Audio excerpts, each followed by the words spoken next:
The young man pretends to be crazy on the surface, but he was secretly recruiting a team of subordinates in the psychiatric hospital. He was also quietly funding the 4 great families to become top aristocratic clans. All this was to conceal his strength. One day, his father came to pick him up, bringing along a wealthy heiress, because tomorrow marked the 3rd anniversary of his mother's death. His father hoped he would recover soon and marry the heiress, but the heiress was merely a pawn in an arranged marriage between families. She had no intention of sincerely marrying the foolish-seeming young man. Before leaving, she even warned him not to embarrass her at the engagement banquet. Little did she know he would make her the most dazzling presents at the feast. It turned out the young man was actually the eldest son of the richest conglomerate. His father's 2 illegitimate sons, craving inheritance, had taken advantage of the dead of night to brutally murder his mother. They had also beaten him until he appeared mentally disabled. Seeking an opportunity to avenge his mother's death, the young man had no choice but to feign madness at the psychiatric hospital. His sole purpose was to enact vengeance for his tragically slain mother. When the 2 illegitimate sons learned their father was bringing him home, they were furious. They regretted not having killed him outright that night, so they started planning a new power grab. At that moment, the young man strode in, dramatically pushing the door open while holding his fiancée. As soon as he entered, he continued his act of madness. He ordered the butler to drive out the 2 illegitimate sons. The butler hastily explained they were his brothers. He also reminded him that his father had instructed him to obey his fiancée at the banquet. The fiancée was worried that it would interfere with the evening's party, so she advised the young man to stop.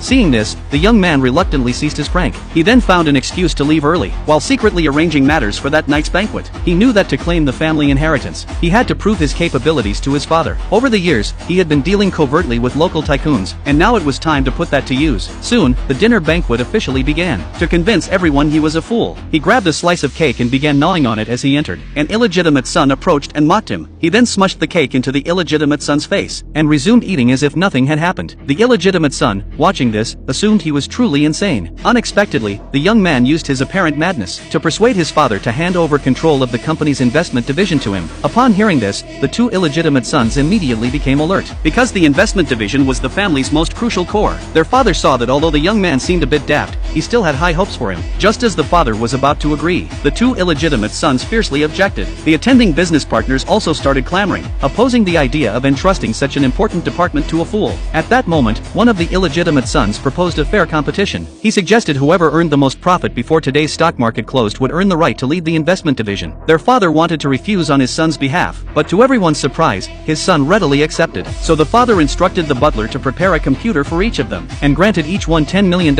in startup capital. Once the contest officially began, the illegitimate son was brimming with confidence, certain he would win. He had already reached the pinnacle of stock trading, and had pre-selected several high-quality stocks. Meanwhile, the fiancée assumed her fiancé knew nothing, so she prepared to help him choose a few promising stocks. To her shock, he selected several plummeting junk stocks, and ordered his subordinates to invest all their money in them. This move infuriated the fiancée, who complained that she had cursed 8 generations by marrying him. Unbeknownst to her, the young man had arranged secret maneuvers. Soon the illegitimate son's stocks began to fall. In contrast, the young man's stocks kept rising. This scene stunned the illegitimate son. Seeing the young man's stocks had risen 30 points, the fiancé became ecstatic. Even their father saw his son in a new light. At this point, the other illegitimate son voiced his dissatisfaction, arguing that stock gains were just luck and didn't count. He claimed that bringing orders to the company was the true measure of ability. Their father had no choice but to give the other illegitimate son a chance. He then had a throne brought in, and declared whoever signed the highest value deals within 1 hour would sit on the heir's throne. When the contest began, all the business partners scrambled to sign deals with the illegitimate son. The young man had not secured a single deal. With an hour almost up, he showed no sign of worry. He even ran up to the throne and began acting wildly. The fiancée urged him to come down, but he asked her to give him a shoulder massage. The 2 illegitimate sons assumed he couldn't accept defeat. Little did they know he was simply counting down the final 3 seconds. Then the contest results were completely reversed.